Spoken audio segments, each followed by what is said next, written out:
everybody, welcome to Lifehacker. This is the show for April 23rd, the week of April 23rd. We got a lot of news, we got a lot of posts to talk about, we've got some questions to answer. I'm here with Adam Outages. Hello. Whitson Gordon. Milani Pinola is joining us via Skype. Hey guys. And I'm Adam Pash, so let's get started.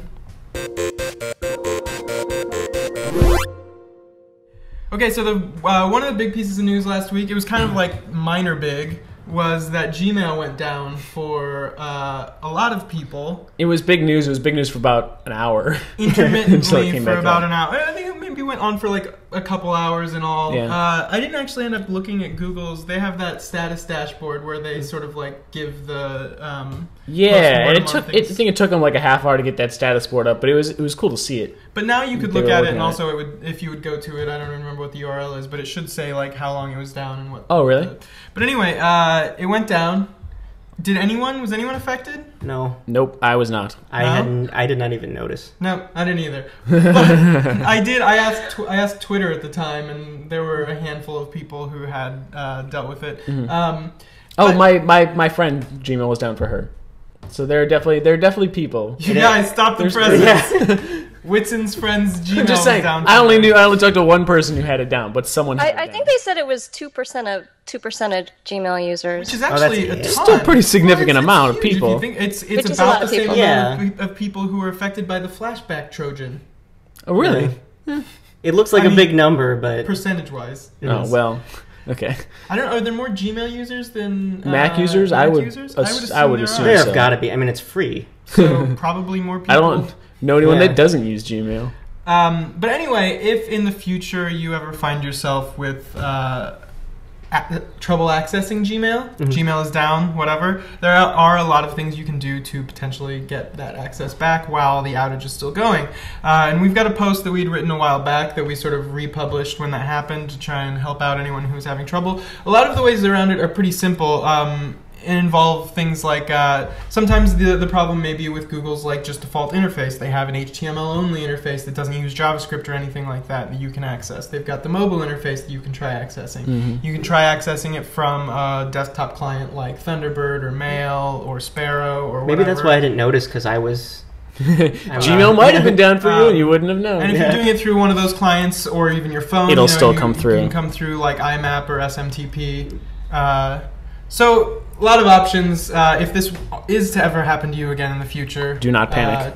Check out that post. There are also some things you can do to get. It's good. It's always a good reminder to have a backup of your email offline in some sort of a desktop client, so that when that happens, if you have no access, at the very least you can access your old email in case you need anything. Yep. So yeah, Gmail's back now though. Days later. All right. Another extremely popular post from last week was actually one that was submitted by a reader. And Mel, you kind of took the lead on getting this published. Do you want to tell us a little bit about it? Yeah, Gabriel Weiner wrote the post, and he's an opera singer. And so as an opera singer, he has to be able to sing fluently, in a bunch of different languages. And so he developed this method that actually takes you through all the steps of the things that you need to learn to become fluent in a language like really quickly. So if you have only like 30 to 60 minutes a day to practice, you can actually learn a new language in a couple of months. Starting with pronunciation, and then going to building your vocabulary with flashcards, and then totally immersing yourself in the language without using English during that time period. I know that I got some IMs after that post went up from people who were irritated. Not really irritated, but in the sense that they were like, oh, awesome, Lifehacker's got like a great trick for me to learn the language, because whatever, everyone is like, I need to learn a new language eventually, but they never do.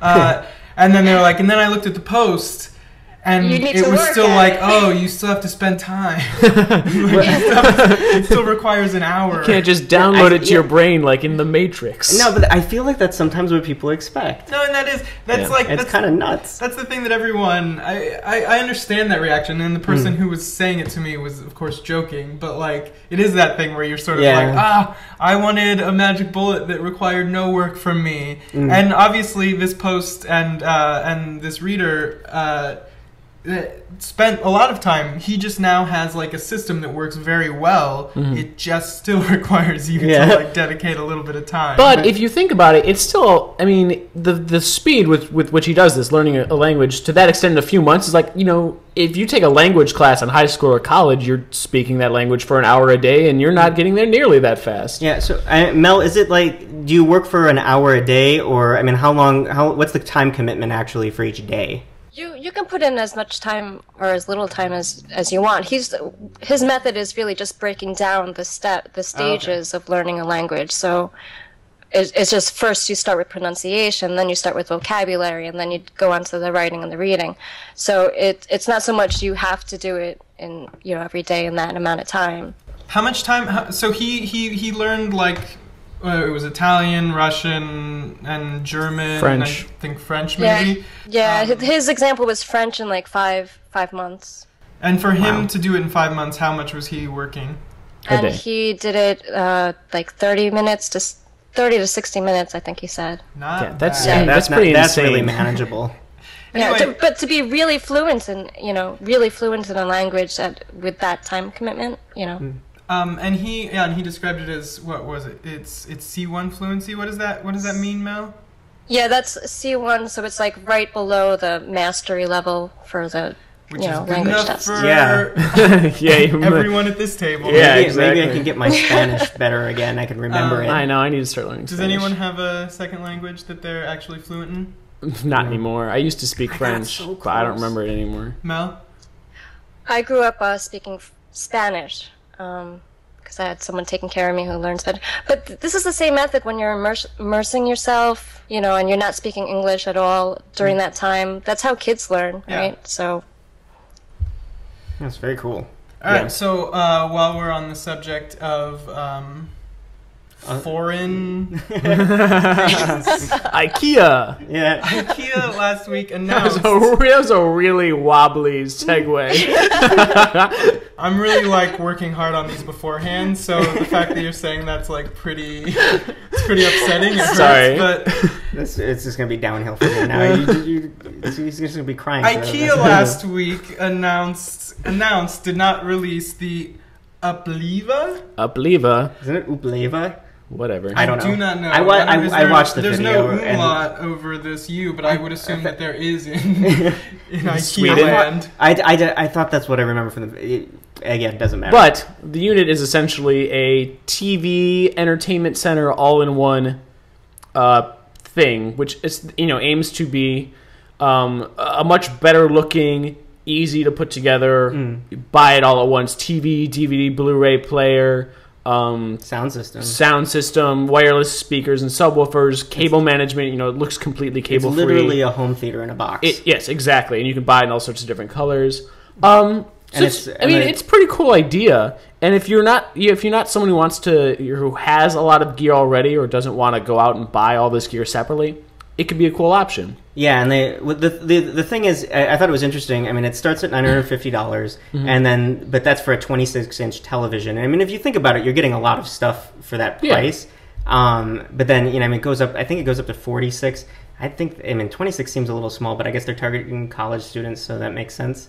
What I wonder about it is the all-in-one aspect, like what happens when you want to upgrade something. How does the cable management work? I mean, we're not going to see this till 2013 anyway. In the U.S. at least. Yeah, so I mean, who knows what it's going to turn out to be. I mean, it seems like a really cool idea, but how, you look at it's the same thing with Apple products. Everything's integrated. You can't change out the battery. You can't, with the iPhone, true. You're not upgrading that. You're not really upgrading, a MacBook Air. So there is a spot in the Uppleva system where you can add some of your own electronics. If you wanted to add like an Xbox or something, and it has like the cable management there, so you can route the cables and still keep it looking nice. And the door closes, you can still use your remote. But this is Lifehacker. But this is Lifehacker. We don't roll like that. We don't roll like that. A lot of us, especially us tech geeks, we already have a lot of gear that we really like. I have a TV that I love, and I have a home theater PC and universal remote that I really like. So I don't want to buy all this new stuff, but I do like the idea of having everything kind of integrated and cordless, and not having all this ugly computer junk exploding out of my entertainment center. So we put together a guide on how to kind of take your entertainment center and revamp it, reorganize it into a similar idea, this cordless, unified thing. And a lot of it's really easy. A lot of it's technology. It's been around for a long time. You get a universal remote for $15 and that can control all of your devices. We've featured tons of cable management things at Lifehacker, many of them ironically from IKEA. And if you build a home theater PC, you can put one together in a way that combines everything you need: DVD, Blu-ray, streaming from Netflix, streaming from Hulu, web videos, all any movie you might download or rip, all into one box. So it's a little bit of a D-I-K-E-A-Y Uppleva, right? Come on, you guys, that works. That should have been our headline for the post. All right, well, that's it for the news section. Let's talk about some questions and whatnot.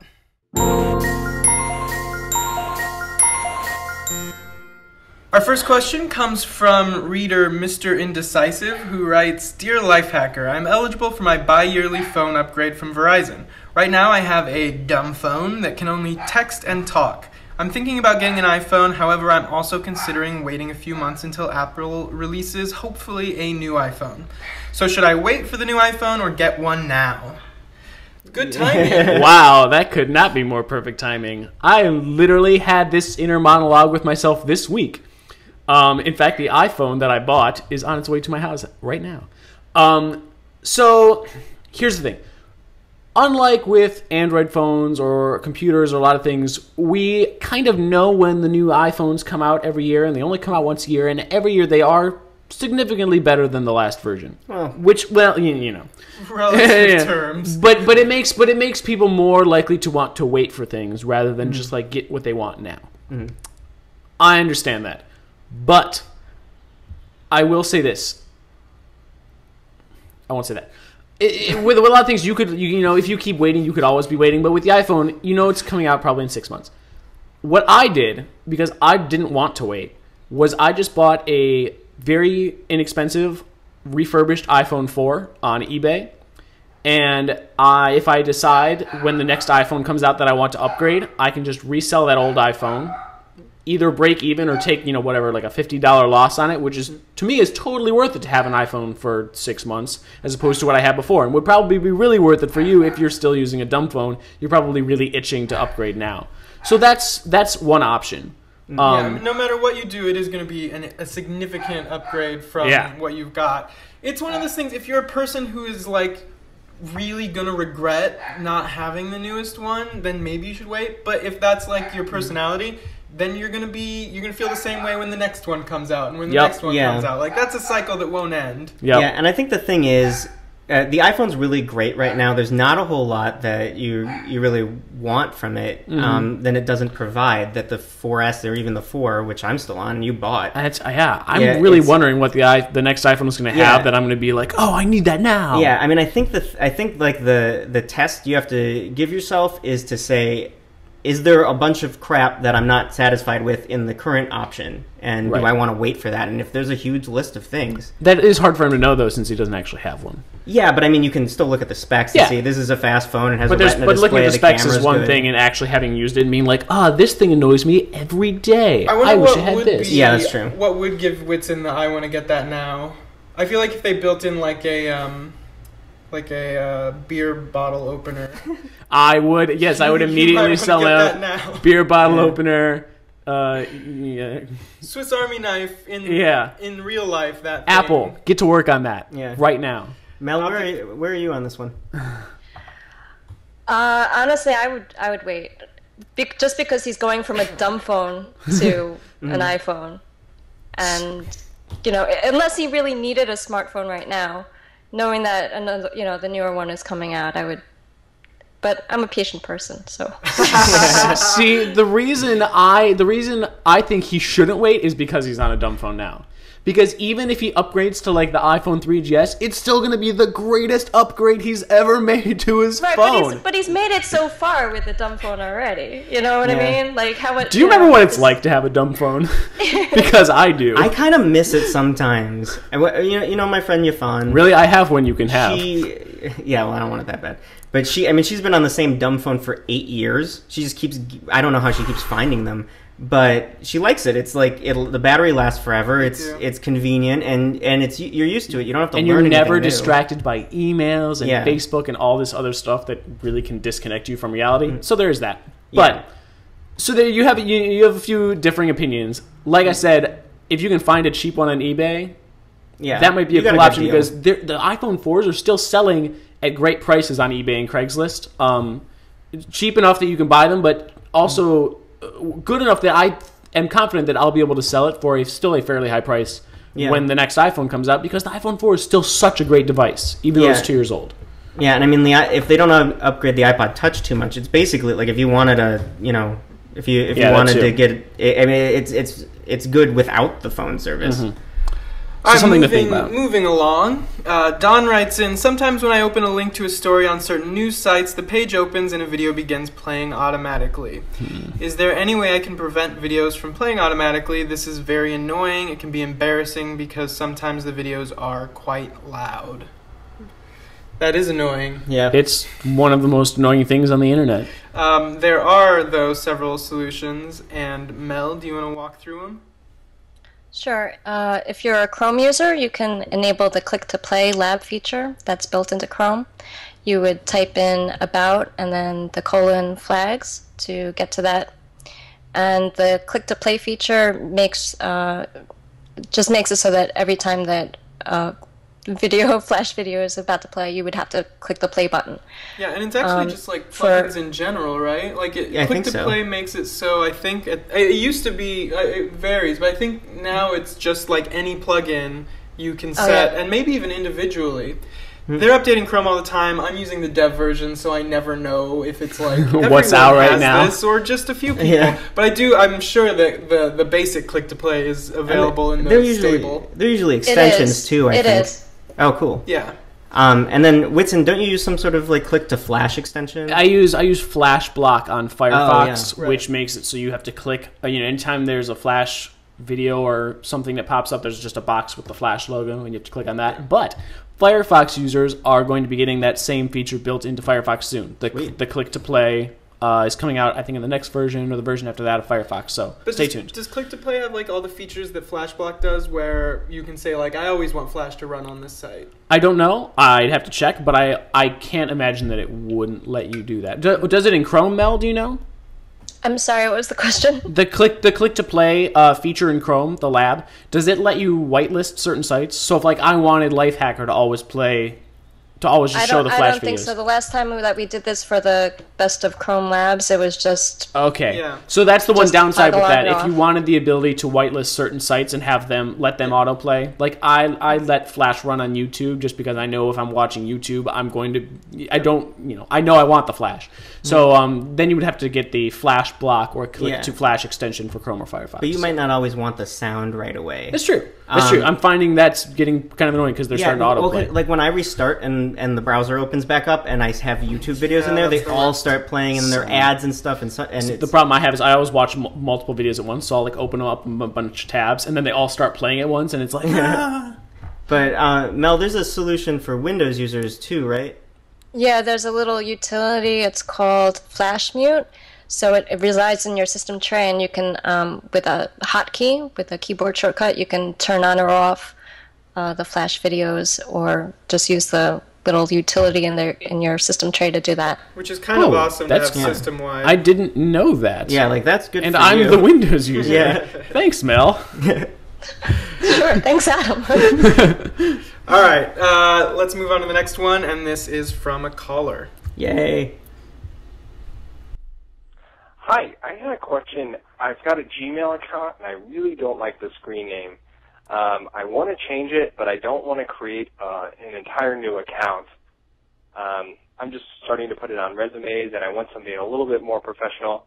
without going to all the trouble to change my email addresses for everything I've used it for. I've had it for years, so I'd like to keep the same one if at all possible, but I don't know how to do it. So that's all. Thank you. Bye. Okay, so I'm assuming, just to do a little definition of terms here, by screen name he actually means his Gmail part address. before at Gmail. gmail.com, right? Yeah. So yeah, and not, you know, Adam Pash, Adam at lifehacker.com. Yeah. So, so you have options. Honestly, so you don't want to change your email address. What I would probably do if I were in this situation, and there are other solutions, I honestly would just set up like a professional email address that's like the one that you're comfortable sending out to people, and then I would have that pop into my old one. And you can do this really easily where basically you can consolidate the inboxes and you can keep it so you can send from that inbox as either person from either email address. That's probably what I would do. And in those situations, I think the way it works in Gmail is Gmail will default to the one that they sent to. Yep. So that's it's just a really easy way to do it, and that way you can have your cake and eat it too. It's definitely the best way to do it. And we have a guide to doing that, right? I'm sure we do. Yeah. If we don't, we'll write one and put it in the show do. notes. Yeah, they'll be in the show notes. Because that's good information to have. But there's also the option of getting an email alias, which I think you can do through Gmail. I hope. I mean, I know that we do it. We have Google Apps, so we have the ability to like make a group that just forwards to one person all day long. Yeah, but the I want to say it's possible because I feel like I've seen it, and I have a friend. Yeah, I think because I remember him. He has like 3 email addresses in his Gmail, but I know they're not accounts.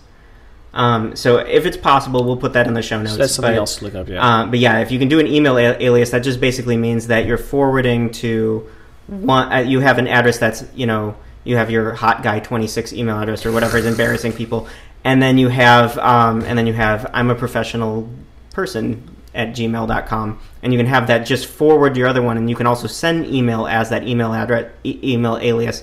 It all goes to one inbox, but you have 2 addresses. I'm going to get that email address. I'm a professional person at gmail.com. I'm going to use that from now on. I'm just going to go, I'm a professional hot guy 26. Okay. Next question comes from reader Lucas, who writes, I've had my entire iTunes library as MP3s for years. I recently found out that this may not be optimal. Which format has the best balance between size, clarity, and openness? So first let's talk a little bit about this whole may not be optimal thing, because it may be optimal. In my opinion, it is optimal. I mean, I think that I generally choose MP3. AAC has been okay nowadays. I know you had a problem. Rich and I actually had this discussion a week ago. Let's just back up a second. I'm assuming that what he means by may not be optimal is that MP3s are lossy, which means that they're compressed, and so they don't have as much information in the file, so they don't sound as good, is the idea. 2, that there are benefits to having lossless files, that they are pure source files, and if you ever wanted to change formats from MP3s, if you were transcoding all of your MP3s to another format, you would lose even more quality. Lossier, and so you'd lose a lot more quality. So that's what I'm assuming what he means by may not be optimal. Yes. Yeah. Let's now counter what most of us I think probably believe regarding that. Yeah, okay, so you first. Well, yeah, I know you have a lot to say about the lossless formats, but I mean, I'm personally an MP3 person. I think that if you encode MP3 at least 256 kilobits per second, 320 is good enough. I'm sorry, is the best you can get. And that's going to, I mean, most people are not going to be able to tell the difference between that and a like a uncompressed, completely uncompressed file or a lossless file. Like you said, Adam, it's not going to be, I mean, like, it's not necessarily the best source file, but in theory, if you were to take a lossy file like an MP3, convert it to a lossless file, and then convert it back to some other format, you wouldn't worry about about having some sort of the issues that I don't know what they're called, but when in theory, you hear the distortion. But isn't it because you have different compression algorithms between file types that yes, you would lose different data, and so you might end up getting artifacts in the audio. Yeah, artifacts. That's it. Yeah, you would if you went like say from MP3 to AAC potentially. But if you ever from MP3 to lossless and then lossless back to AAC, you would still have those problems. Not, anyway, you shouldn't if it's... This is getting a little too pedantic. Yeah. Okay. But the thing is, MP3, it's gonna work on everything. If you just encode it high enough, the downside is that it's really big. So if you can't fit all your music on a device because you're using MP3, then you want to consider another format like AAC, which will save you a good amount of space. Or there's even high efficiency AAC, which is a fantastic codec. It's not really supported a lot, and not a lot of things encode it. The nice thing about MP3, everything plays MP3. Yep. AAC, almost everything, pretty much everything plays that now. Everything as well. should play it. But some things, when they say they do, might be a little lossless is like questionable depending on what you choose. Yeah. FLAC plays a lot of places. A lot of places, not in iTunes. If you want to go with like OGG, that's going to be almost no one. So yes, it's going to be almost no one. But so what you say size, clarity, and openness. You're not going to find openness that's easy to play on a lot of players. If by openness he means like open source. MP3 is technically a closed proprietary codec, but it's ubiquitous, which means everything plays it, which means that's kind of better. It's close enough to open. Yes, it's about as close to open as you're going to get. And since we're compromising here, it is probably the best choice. A 320 kilobit per second MP3 is almost indiscernible from a lossless file to most people. Yeah. I just did a post on this last week. It is through certain headphones too. Yes. I mean, you need really high quality audio if you even have a hope of telling the difference. Yeah. We did a post on this last week. You can go check it out, where you can actually test yourself against a lossless file in MP3 and see if you can tell the difference. I was surprised to find that I actually cannot tell the difference at all. Did you do it with like a bunch of your audio? Yep. I did a bunch, with a bunch of my music that I have stored in FLAC, and also that same music I have stored in MP3. If it was the difference now, if you want to look at some of the MP3s you have, some of the older ones might be lower quality, like 128 kilobits per second. Those you might want to re-rip in 320 or FLAC or whatever, because that's where it starts to get a little more noticeable for some people. Yeah, I mean, I remember Sony did a test like 10 years ago, whenever the first iPod came out, and they were competing with it, that people can't tell the difference between 128 kilobits and 64 kilobits, or really, and that's scary that if people can't actually. If that's actually true, I mean, that statistically that seemed to be the case. I don't know how old the people were that were tested or how damaged their hearing was. I think you can really tell at 128 versus something higher than that. But everyone's different, so test yourself and find out. It's different for everyone, and if you can't tell the difference, it doesn't matter. Yeah. But like Adam said, lossless can be good just for backing up your library, and if you ever do want to switch formats someday, you'll be better off converting them from the original lossless file rather than converting them from the MP3 So if you've got a ton of hard drive space and you feel like going all out, go both. But other than that, don't worry about it too much. 320 kilobit per second MP3 isn't my choice. Yeah. But frankly, really optimal. Lucas, check out Whitson's post Yes. and test yourself, because it's You may the never best know. way to know. Okay, so just to summarize, you're at MP3 320. I'm at MP3 320. What are you at? I'm primarily using like streaming from like RDO right now. Whatever. Which actually, though, I think it's 320 when it's like. I think it is. If you have a premium account, you get 320 That's nice. streaming. Yeah. Although, so that said, AAC is also good if you want to save a little bit more space. Yeah. Mel, what do you do? MP3, but streaming like Pash. Okay. Yeah, so it seems that we're all on the MP3 boat in some capacity. Okay. Our next question comes from a caller. Hey, Lifehacker, this is Doug from Texas. I've got a NAS, a Linksys NAS drive, and I used to have the password on my laptop. My laptop has since died. The hard drive's still good, but the laptop's gone. I'm just wondering, how do I get in it to get all my stuff? Thanks a lot. Bye-bye. Okay, so dead hard drive, or dead computer, living hard drive. Yes. Really what you got to do is just get that hard drive out of the laptop. Yeah. Which will probably involve some small screwdrivers and a little bit of, like, depending on what kind of laptop it is, ripping and tearing. I think it was But it's really fun. It was a PC laptop. Oh, he did. He said Lenovo, is that right? Yeah, it's something that started with an L. So it wasn't an Apple, so it's not... Chances are you should be able to get into it pretty easily. Yeah. Very easily, and if the computer's dead, you don't have to worry about breaking anything that's already in there, so you can really rip it open and see all the cool stuff inside. I had a lot of fun doing this with my old broken MacBook, yeah. But then once you get the drive out, it's really easy to just put it in an external drive enclosure, or you can get one of those drive docks. You can get a... Yeah. Those are great. And they're like you can get an enclosure or a drive dock for like $15. It's pretty good. You don't even need that. You can get like a cable, just a USB to hard drive cable. Really? Yeah, they have those little cables that have like SATA and parallel ATA. Oh, neato. Thanks, Mel. I do love those little docks though, and we've posted one before, and I've got one on my computer that you can literally just like take a hard drive and... I actually have a drive bay in my desktop where I can just slide in hard drives, which is also awesome if you have a desktop. Yeah, it's just a hot swap, right? Yep, it's great. So, but you have a ton of options for getting the data off that drive. Yeah, it's just important to know what the connector is. Most drives are SATA nowadays, but you may have you may have an IDE or something. Yeah. So just look at the take the drive out first before you buy that cable or dock. Yeah, although a lot of them, Mel, you can verify this, but don't most of the cables have... It does have both connectors on it. Yeah, so a lot of the times... There you go. Mel, dropping some knowledge.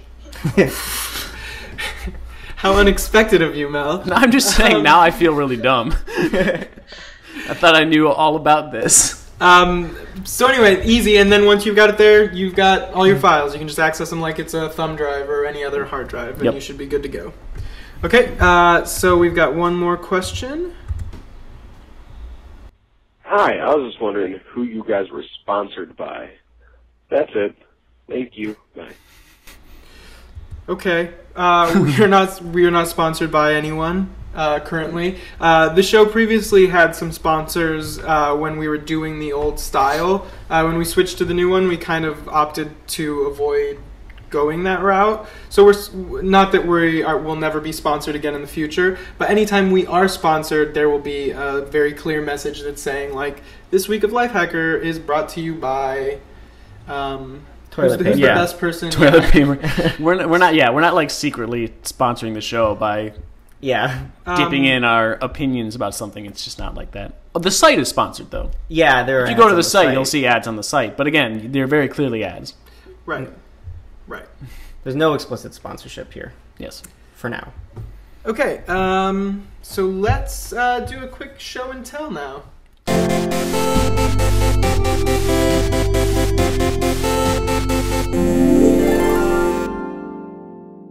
So we've been talking a little bit about audio, and Whitson's kind of been nerding out on audio the last week, basically, on Lifehacker. And you've got something to show us. Yes, I do. This tiny little gadget is what's known as a digital to analog converter / amplifier combo. So that's what DAC stands for. That's what DAC stands for. Essentially, it takes two of the jobs that your PC's sound card or iPod does, which is convert digital sound to analog sound and then output that sound to your headphones. And it does both of those jobs a lot better. So your PC's sound card, unless you have a very nice sound card, is kind of crappy. You might not realize it. And your iPod is probably just as bad. So what this does essentially is you plug it in via USB to your computer and then plug your headphones into this, and you will get noticeably better sound out of a nice pair of headphones. This probably won't help your crappy $20 earbuds from Apple or whatever. But if you have a nice pair of headphones, it would be great if they charged $20. I know, yeah, I just realized that. So, but it isn't, and you don't need to be an extreme audiophile to notice the difference. I put these on and tested them between my computer. Essentially, the DAC is going to increase the quality of sound. My best description that I could come up with without using a bunch of buzzwords was that when I plug these headphones into my computer, it sounds like there's a tiny bass drum coming out of the tiny little speaker in my head. When I plug it into this, it sounds like there's a tiny bass drum right in front of my ear. It just sounds. I hate to use words like this, but it sounds fuller. If you don't use one of these, once you use one of these, everything else will sound kind of flat. Okay, so for the listeners though, we're talking about a box that is really small. This has got to be like, it's like a Tic Tac box. Yeah, but maybe a little bit bigger. But great. Maybe like if you're traveling and you're sitting at a desk, or you're just sitting at a desk at home. This is the FIO E10. And this is only for desktop computers. It only works via USB. Oh, okay. There are other models that can plug into your iPod or other MP3 device, but those will only be amplifiers, or if they're DAC amplifier combos, only the amplifier half will work with an iPod, because it can't bypass the iPod's DAC. So the amplifier half, instead of just the DAC makes your sound better, the amplifier makes it louder. So Whitson, I have a question. When you plug this in, then do you choose it as a sound card? Does it show up as your? You have to go into sound and make it your default. Right. Oh, okay. That makes sense because the audio is going. This is doing. It's essentially an external sound card. Yeah. So with the iPod situation, you're getting the audio after it's already been converting. So all it can do is amplify it. This takes the actual file as is, does the converting inside of it. None of that happens in your computer. This is just like a tiny sound card. Yep. And then it amplifies it. So it's really great if you have a nice, more expensive pair of headphones that can't be powered by your laptop or your iPod alone. And if you're getting kind of quiet sound, then an amplifier might be useful for your iPod. Yeah, but you're not going to walk. It's not something you can walk around with, on the go. Or well, there are smaller ones that are just for iPods, like the FIO E6. Okay.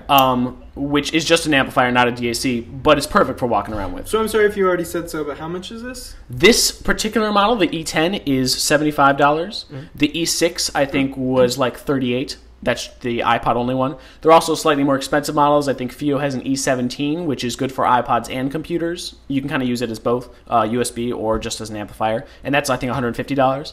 And FIO isn't the only brand that makes these either. There are a bunch of other ones. We did a post on this last week, and if you go check out the comments, a lot of people are recommending their favorites. Okay, so this is definitely... But these are some of the best you can get for the price, and they're very popular. But it's definitely for a more hardcore headphone user. Yeah. And the last thing I'm going to say is the one thing I like about the E10, and a lot of the other ones have this too, is there's this little bass booster knob that just cranks out the bass. So if you are a bass head, you listen to a lot of like electronic music or something like me, and you really want something that just pumps bass in your ears, this will do it, and it will do it better than the equalizer in Winamp or iTunes will. It sounds so healthy. I know, it's awesome. All right, so let's end the show and tell. Lovely device. And let's get to the downloads.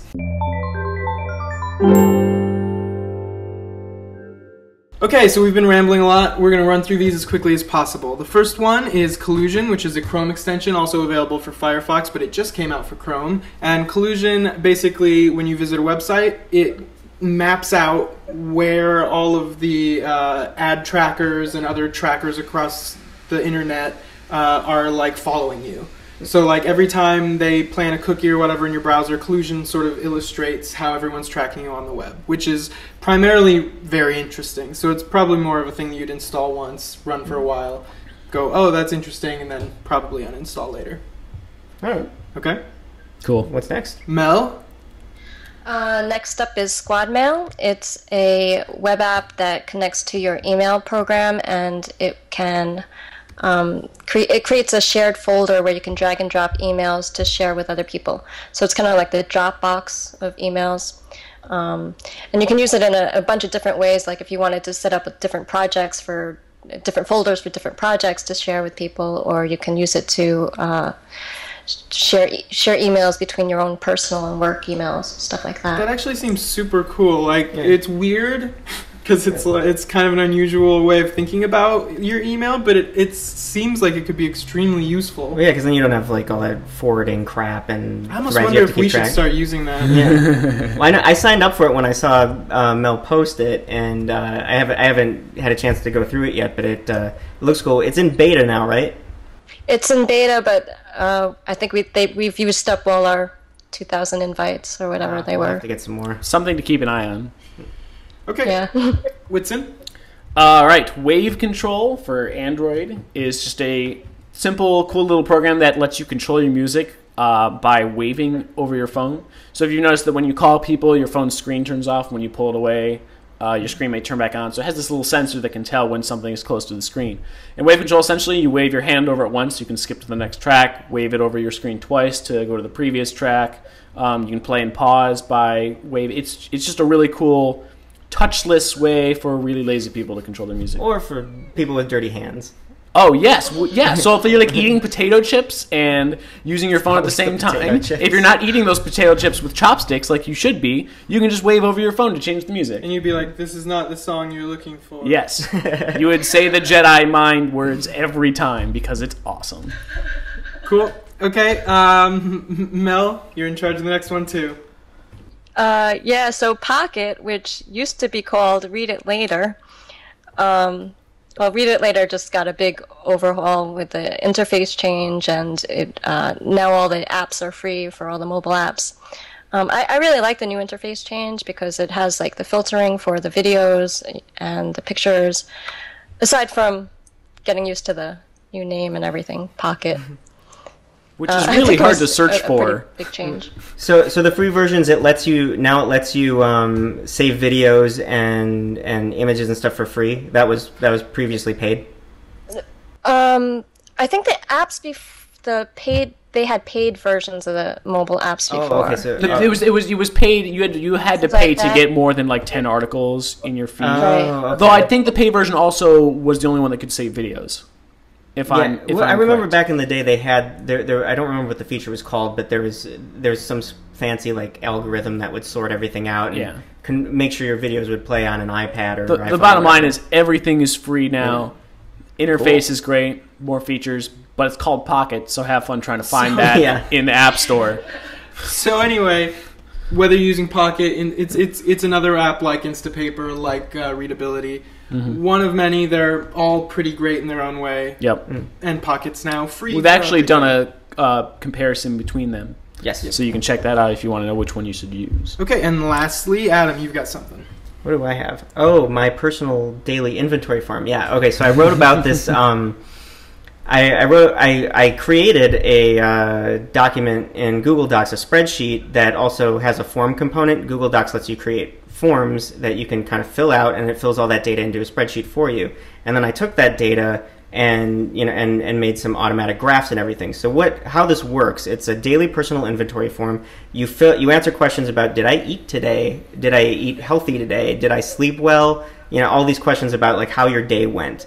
And then it tracks that every day. You fill out the information every day, and it assigns you a score for each day in different categories and in an overall category. So you can see, I had a bad day. Why did I have a bad day? And when you collect enough information, you can find out, oh, I'm not eating healthy enough for breakfast. I'm skipping breakfast. I tend to sleep 8 hours, but I'm not sleeping well. Or I have bad days when I slept 6 hours the night before. Yeah, or like it can help you realize what makes you grumpy on a regular basis. Yeah. So if something about your life sucks, you can go ahead, fill out this form. It's free to copy. You just go to the post that will be in the show notes, and you can just make a copy of the form into your Google Docs account, and then just start filling out this form, and you'll get all sorts of information. And it's a really cool idea, and it has nice graphs and everything. So ultimately, you get sort of this really interesting picture of yourself as sort of like from a data perspective that's sort of not attached to the blinders you probably put on yourself from time to time. So yeah, it was really cool. Thank you. And then you had one other thing you were going to talk about, which was Gmail Meter. Oh, right. So, yes, while we're on the topic of forms. Cool things that you can do with Google Docs and whatnot. There's I forgot who the creator was, but there's a script that you can install. Google created it. Well, yeah, it was an employee at Google, though. Okay. It was like one of their 20% time projects or something.